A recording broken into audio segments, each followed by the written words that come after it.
Hello बच्चों, welcome to my YouTube channel. आज हम आपको वेव थ्योरी ऑफ लाइट जो है क्लास 12 का बहुत इम्पॉर्टेंट चैप्टर है और इसे हम आपको पढ़ाने जा रहे हैं। वेव थ्योरी ऑफ लाइट और वेव ऑप्टिक्स कहलाती है। तो बच्चों, आपको दो ऑप्टिक्स में टू ब्रांचेस पढ़नी होती हैं, एक रे ऑप्टिक्स एंड एक wave optics. Okay, ray optics में हम जो है लाइट का वो रे नेचर देखते हैं, that is rectilinear propagation of light देखते हो कि light travels in a straight line, light travels in a straight line. ये प्रॉपर्टी जो है वो हम रे ऑप्टिक्स में देखते हैं और उससे हम रिफ्लेक्शन, रिफ्रैक्शन, डिस्पर्जन, ठीक है ना, ये सारी प्रॉपर्टीज़ जो है वो पढ़ते हैं। लेकिन वेव ऑप्टिक्स जो है, वेव ऑप्टिक्स को समझने के लिए हमें ये तो पता है कि वेव ऑप्टिक्स मीन्स क्या हुआ कि लाइट जो है that travels in A wave nature. But nature of light समझने के लिए बहुत सारी थ्योरीज़ आपकी आई हैं और बहुत सारी थ्योरीज़ में जो है उसमें से जो मेन पॉइंट्स हैं वो हम आपको पहले बताने जा रहे हैं। जब आपको ये मेन पॉइंट्स क्लियर हो जाएंगे देन आप इसके बारे में अच्छे से समझ सकते हो। तो फर्स्ट जो थ्योरी थी नेचर ऑफ लाइट में वो क्या था? Corpuscular theory of light, corpuscular theory of light. Second theory क्या है? वेव थ्योरी ऑफ लाइट, जो हम वेव ऑप्टिक्स में मैक्सिमम पढ़ते हैं। थर्ड जो है दैट इज़ इलेक्ट्रोमैग्नेटिक थ्योरी, ये आप इलेक्ट्रोमैग्नेटिक वेव्स में पढ़ते हैं। एंड फोर्थ वन जो है Planck's quantum theory of light है, इसे आप डुअल नेचर ऑफ मैटर में पढ़ेंगे। तो सारे लाइट के ही हैं, आपके केवल एक ऑप्टिक्स चैप्टर नहीं है, बहुत सारे चैप्टर्स में आप लाइट यूज़ करोगे अपना 12th क्लास में as ray optics, wave optics and dual nature of light या डुअल नेचर ऑफ मैटर। तो फर्स्ट जो थ्योरी है कॉर्पस्कुलर थ्योरी ऑफ लाइट, ये किसने प्रपोज करी है बच्चों? वेल नोन साइंटिस्ट हैं हमारे न्यूटन, जिन्होंने बहुत सारी थ्योरीज दी हैं। इवन आप 9th से लेके हर मैक्सिमम लॉज जो हैं वो न्यूटन ने दिए हैं। तो न्यूटन ने क्या प्रपोज किया? न्यूटन ने प्रपोज किया दैट लाइट जो है that consist a tiny particles, very small particles light have and that particles are known as corpuscles. जो पार्टिकल्स हैं उनको हमने क्या बोला? उन्हें कॉर्पस्कल्स बोला।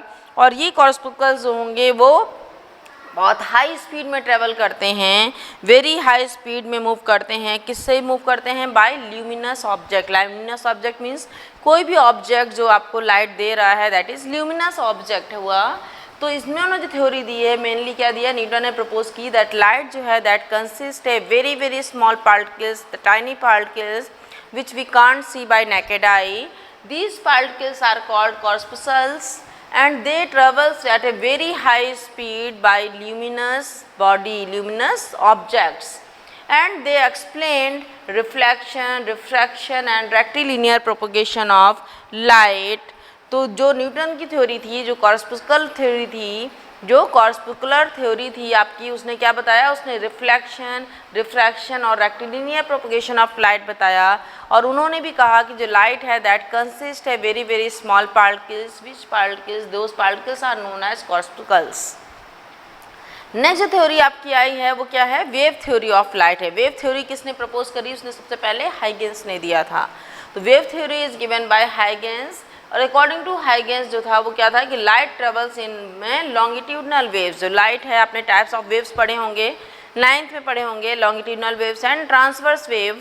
और जो साउंड हमारी है वो क्या होती है? वो लॉन्गिट्यूडनल वेव्स होती है। तो अकॉर्डिंग टू हाइगेंस लाइट जो है that is A longitudinal waves and traverse in a hypothetical medium. There is no medium which are practically proved, that is hypothetical medium which is known as luminiferous ether. That medium is known as luminiferous ether. But बच्चों Huygens theory जो है वो आपकी fail हो गई। उन्होंने केवल reflection और रिफ्रैक्शन थ्योरी दी थी, बट फिर भी हम हाइगेंस का यूज़ करते हैं। और उसके बाद जो थे वो यंग और फ्रेस्नल, दो साइंटिस्ट और आए later on, Young's and Fresnel. Young and Fresnel showed that light जो है that propagates as a transverse wave, not a longitudinal wave. जो यंग और फ्रेस्नल साइंटिस्ट थे उन्होंने एक्सप्लेन किया, उन्होंने कहा कि जो लाइट है वो हमारी जो है वो लॉन्गिट्यूडनल वेव नहीं है, that is travels in as a transverse wave. और ट्रांसवर्स वेव में क्या होते हैं? ट्रांसवर्स वेव जो है that is a wave in which particles moves up and down, particles moves up and down with the propagation of a wave. अगर wave ऐसे जा रही है देन पार्टिकल्स जो होंगे वो ऐसे ऊपर नीचे अप एंड डाउन मूव करेंगे, that waves is known as a transverse wave और लॉन्गिट्यूडनल वेव में क्या करते थे, लॉन्गिट्यूडनल वेव में जो वेव्स है हमारी ऐसी जा रही है तो पार्टिकल्स भी उसी के अलोंग ही मूव करते हैं, नॉट अप डाउन मूव करते हैं। तो फ्रेस्नेल और यंग ने कहा कि no, the light is not a longitudinal wave, light is a transverse wave and they explain the many other properties except reflection and refraction. They explained interference, diffraction and polarization of light by using transverse wave of light.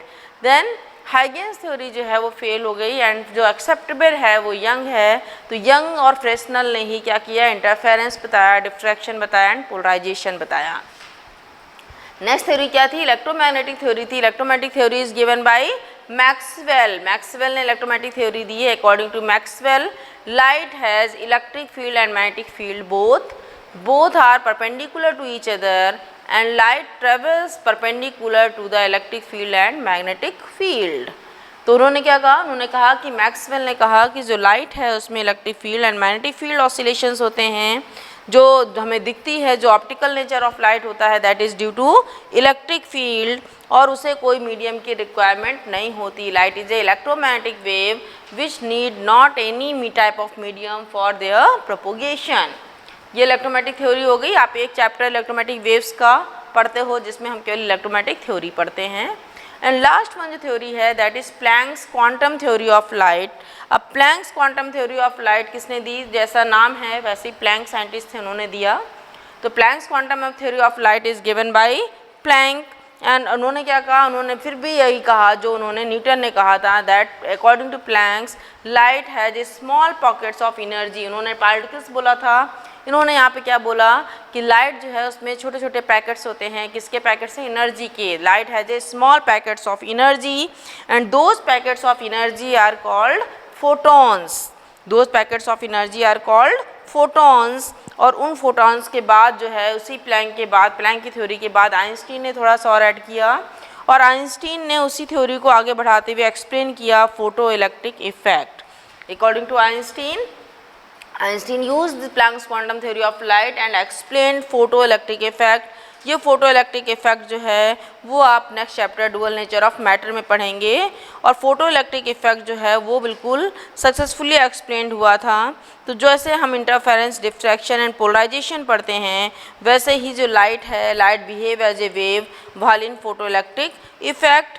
तो हम इसको photoelectric effect के भी रूप में भी पढ़ेंगे. और हम ये भी जानते हैं इसी थ्योरी से, आइंस्टीन जो ने थ्योरी दी है वो थ्योरी प्रूफ करती है कि जो लाइट है that has wave nature and particle nature both. According to Einstein light has both nature, that is particle nature and wave nature. Okay बच्चों, thank you for watching my channel. इसके आगे की series हम अपने next channel में, next videos में बनाएंगे. Thank you बच्चों.